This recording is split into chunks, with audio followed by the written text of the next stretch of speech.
Assalomu alaykum, hurmatli talabalar. Men Hayitova o'g'li Denov tadbirkorlik va pedagogika instituti biologiya va qishloq xo'jaligi mahsulotlari texnologiyalari kafedrasi o'qituvchisi.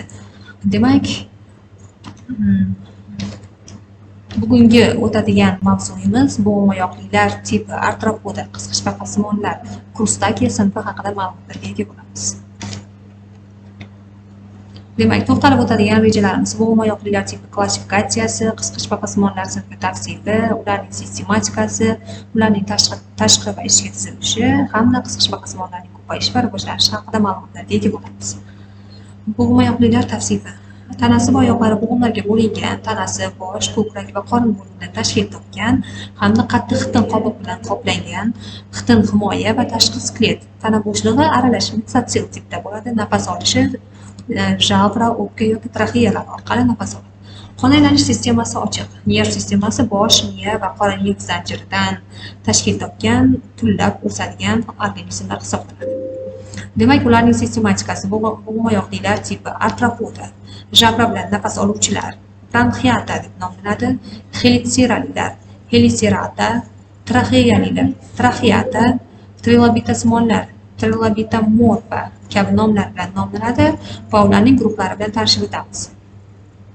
Jabra bilan nafas oluvchilar qisqichbaqasimonlarga bo'linadi. Helitsiralilar, qilichdumlilar, o'rgimchaksimonlar, qisqichbaqa chayonlar kabi guruhlarga bo'linsa, traxealilar esa ko'p oyoqlilar, hasharotlar hamga bo'linadi. Trilobitasimonlar esa o'sha faqatgina bitta guruhning o'z ichiga oladi hamda hozirgi kunda mavjud bo'lmagan organizmlar hisoblanadi. Demak, aynan qisqichbaqasimonlarning tavsifini daryo qisqichbaqasi misolida ko'rib o'tamiz. Tanasi qattiq xitin bilan qoplangan, bosh ko'krak va qorin qismidan iborat. Bosh ko'krak karapaks deb nomlanadi.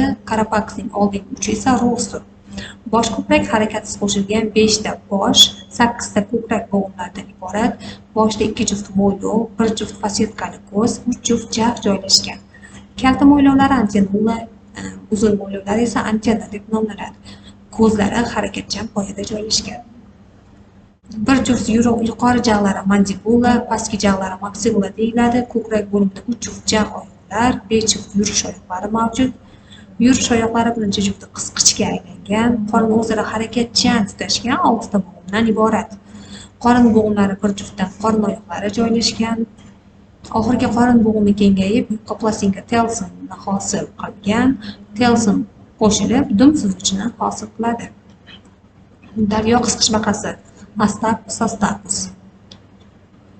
Daryo qisqichbaqasida yuqorida tanasidagi chiqqan o'sintalarni sanab o'tdik va bu o'sintalar 19 juft o'sintani hosil qilgan va bular raqamlar ostida ko'rsatib o'tilgan. Masalan, birinchi raqam ostidagi antennulla hisoblansa, ikkinchi raqam ostidagisi esa bu antenna hisoblanadi. Uchinchi raqam ostidagi bu yuqoricha mandibula, keyingilari esa maksillalar va bu yerda ko'plab raqamlar ko'rsatib o'tilgan va tanasidagi eng oxirgi o'sintasi 19-o'sinta hisoblanib, bu qorin oyoqlarini hosil qilgan edi, ular telsin edi. Qisqichbaqa oyog'ining tuzilishi asosan bir qancha 3 ta qismdan tashkil topgan va bular birinchi raqam ostidagi asosiy bo'g'im, unga birikkan ikkinchisi ichki shoh ekzopatit, uchinchidagi tashqi shoh ekzopatit, to'rtinchi raqam ostidagi esa bu nafas olish o'sintalar epipotit hisoblanadi. Bu yerda ichki tuzilishi ko'rsatib o'tilgan, hazm qilish, jinsiy va nerv sistemasi. Daryo qisqichbaqasining ayirish, qon aylanish va nafas olish sistemasi. Fasetkali ko'zlari.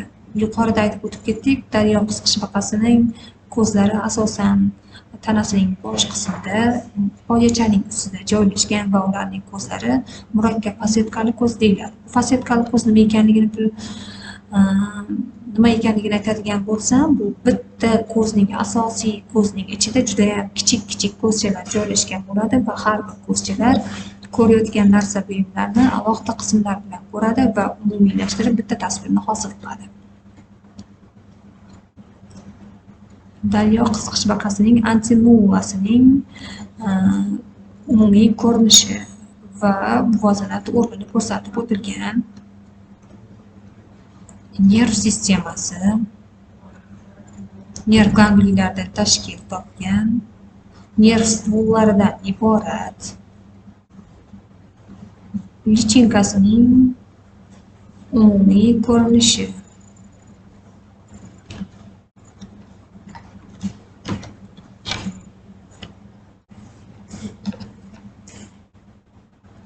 Shu bilan biz qisqichbaqasimonlar, ya'ni Krustakea sinfining umumiy tavsifi haqida ma'lumotlarga ega bo'ldik. Keyingi darslarimizda esa aynan ularning kichik guruhlari bilan tanishib o'tamiz. E'tiboringiz uchun rahmat.